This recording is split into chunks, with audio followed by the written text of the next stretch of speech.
Budget न किसानों के लिए है, न जो नौजवानों के लिए है, न शिक्षा पे है, न रोजगार का पक्ष में जाता। तो वहाँ राम मंदिर का भी मिला था, तो क्यों नहीं गए थे वहाँ? बताइए। राम तो पानी में डूब रहे हैं। राम तो पानी अमीर अमीर होता जा रहा है, अमीर होता जा रहा है बजट में। पहले इंटर्नशिप नहीं होती, इंटर्नशिप के पैसे नहीं मिलते थे। मेरी बेटी ने 2018-19 में MBA किया और है भाजपा नहीं, भाग जा, बिल्कुल भाग जा। खोखला कर दिया इन लोग ने। इन लोग को कुछ पता ही नहीं है, ज्ञान बिल्कुल नहीं है, 1% का भी ज्ञान नहीं है। बात है पूंजीपतियों का बजट है, और जो भाई साहब बता रहे थे ना, अडानी अंबानी का बजट है। प्रधानमंत्री अपने यहाँ हिंदू एक तरफ, मुस्लिम एक तरफ, ये लोग चाह जाएंगे तो बजट से ठग ली गई क्या जनता? अब ठगा कौन गया और ठगाया कौन? बीच में त्रिशंकु की तरफ प्रधानमंत्री लटक गया। जैसे उदाहरण के तौर पे ये 400 पार की बात करते थे और कुछ लोग समुद्र की पार बात करते थे और बीच में आकर के समुद्र में अटक गए। अब सवाल रहा बजट का, तो बजट इनका मिला जुला करके इन्हीं का बजट है, दूसरे का बजट नहीं है। क्योंकि अडानी अंबानी ये बजट ले जा रहे हैं, यही बजट है और बजट में कुछ है नहीं। रही बात हर मुद्दे में अंबानी अडानी। ये अंबानी अडानी की इन लोग बात करते हैं। जो लोग सबके ज़्यादा ढिंढोरा पीटते थे अंबानी अडानी पे, पूरा परिवार वहाँ जाके बैठा हुआ था भाई साहब। बिल्कुल पूरा परिवार बैठा ठीक हुआ है। था। हाँ ऐसा है, निमंत्रण के नाते परिवार स्वीकार किया था, इसलिए नहीं स्वीकार किया था कि हाँ शादी विवाह में एक विपक्ष भी जाता है, एक सत्ता पक्ष भी जाता है। तो वहाँ राम मंदिर का भी मिला था, तो क्यों नहीं गए थे वहाँ? बताइए। राम तो पानी में डूब रहे हैं। राम तो पानी में डूब रहे हैं। पहले राम को बचाओ, या तो राम को बचाओ, या तो जय श्री राम को बचाओ, या तो बजट की बात करो। एक बात करिए बजट की, तो मैं सीधे कहना चाह रहा हूँ कि हमारे देश में जो बजट है ना, बजट न किसानों के लिए है, न जो नौजवानों के लिए है, न शिक्षा पे है, न रोजगार, हर तरह का। अब आप इतना ही बताइए, यदि हम स्वतंत्र भारत के नागरिक हैं तो गणराज्य क्यों कहे जाते हैं? जरा इनसे पूछिए या इनके लोगों से पूछिए। आज भी हम गणराज्य कहे जा रहे हैं और ये कह रहे हैं। लिखा कौन था प्रस्तावना? क्या चीज लिखा कब गया? एक पूर्ण राज्य, एक मिनट। भाजपा जनसंघ थी पहले ना, पहले जनसंघ थी, आज भाग जा आ गई। पहले जनसंघ थी, आज भाग जा आ गई। पहले भाग जा नहीं थी, पहले जनसंघ थी। हाँ, भाजपा तो मैं कहूँगा ही नहीं। मेरा एक ही नारा है, भाग जा, जितने जल्दी हो उतने जल्दी। तो आ गए लोग। भाग कहाँ लौट के आए? 240 के साथ सरकार बने। एक 12 और एक 16, एक 12 और एक 16।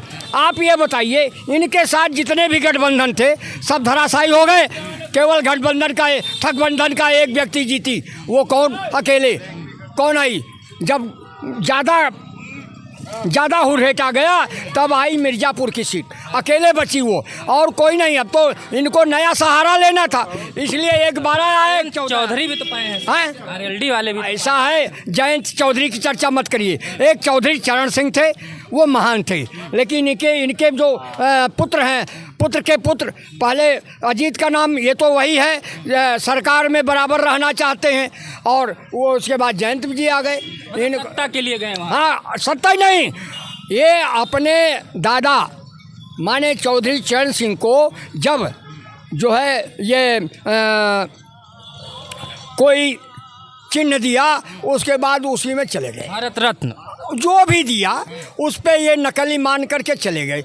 अब इतिहास में बहुत कुछ है बेटा, मैं इतना ही कहता हूँ, फुटपाथ पर पड़ा था। अब आपके चीज़ पर नई बात बोल रहा हूँ।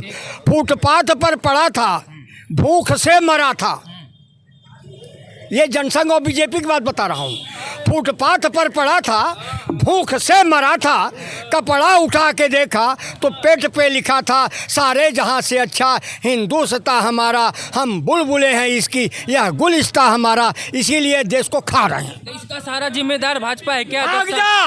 भाग जा है, भाजपा नहीं, भाग जा, बिल्कुल भाग जा। खोखला कर दिया इन लोग ने। इन लोग को कुछ पता ही नहीं है, ज्ञान बिल्कुल नहीं है, 1% का भी ज्ञान नहीं है। ओवर हो गई है पूरी, लेकिन जो है 1% का इनको ज्ञान नहीं है। आप पकड़ रहे हैं, यही कह रहे हैं ना। अब नहीं भागूंगा। इतना याद रखिए कि 70 साल में कितने साल कांग्रेस रहा, कितने साल जनता पार्टी रही। ये भी तो जनता पार्टी में रहे ना, ये भी जनता पार्टी में रहे हैं ना, ये भी जनता पार्टी में रहे हैं ना।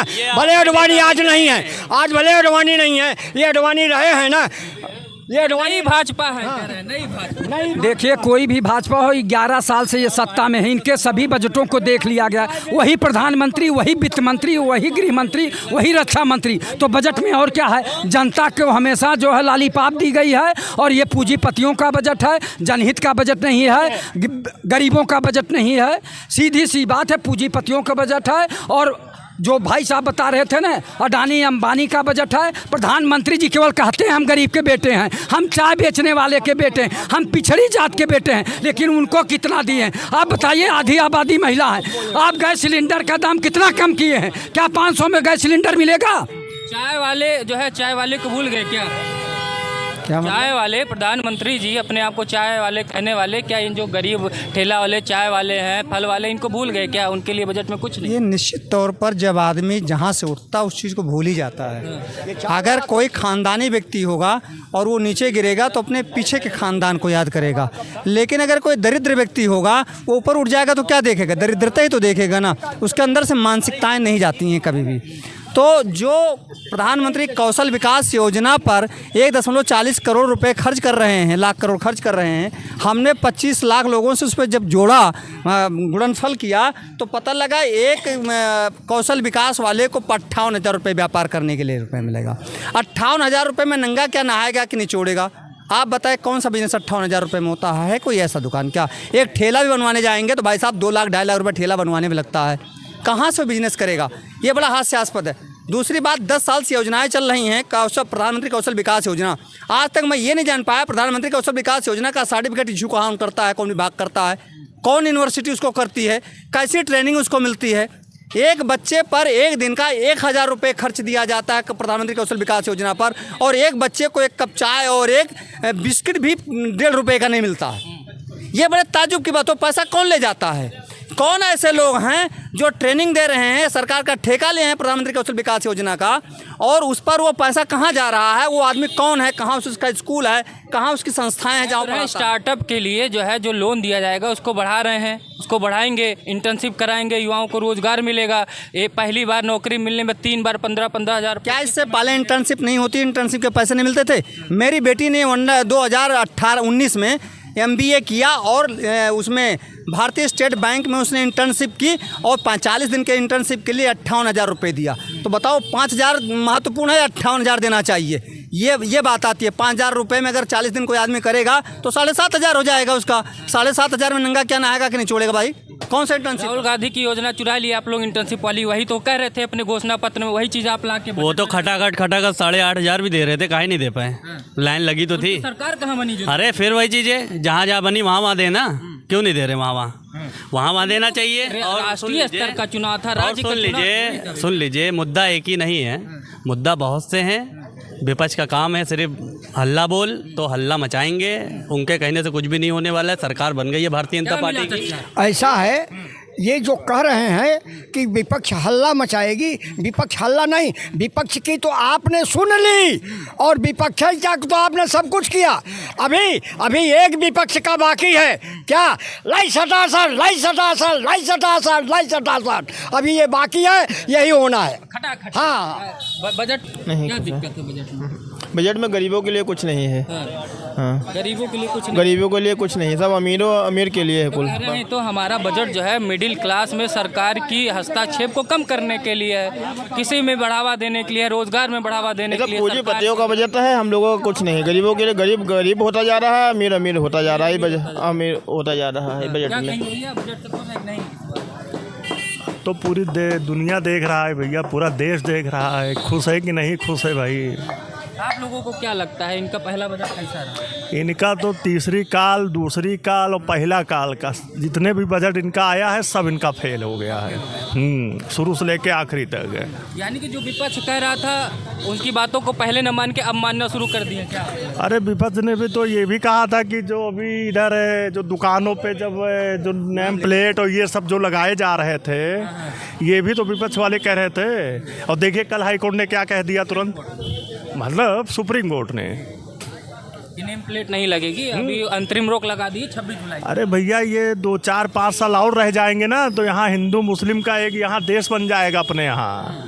हिंदू एक तरफ, मुस्लिम एक तरफ, ये लोग चाह जाएंगे तो। लेकिन यहाँ की जनता अपने हिंदुस्तान की बहुत समझदार है, भाईचारे की यहाँ पे है। यहाँ ये सब नहीं चलेगा, हिंदू मुस्लिम कोई राजनीति नहीं चल पाएगी। आप तो ये थी देश की जनता जो कि बजट पे अपनी अपनी बात कर रही थी। मोदी 3.0 का ये पहला बजट था। कुछ लोग संतुष्ट हैं, कुछ लोग असंतुष्ट हैं, सबकी अपनी अपनी राय है। तो वीडियो को ज़्यादा से ज़्यादा शेयर करिएगा, चैनल को सब्सक्राइब करिएगा। नमस्कार।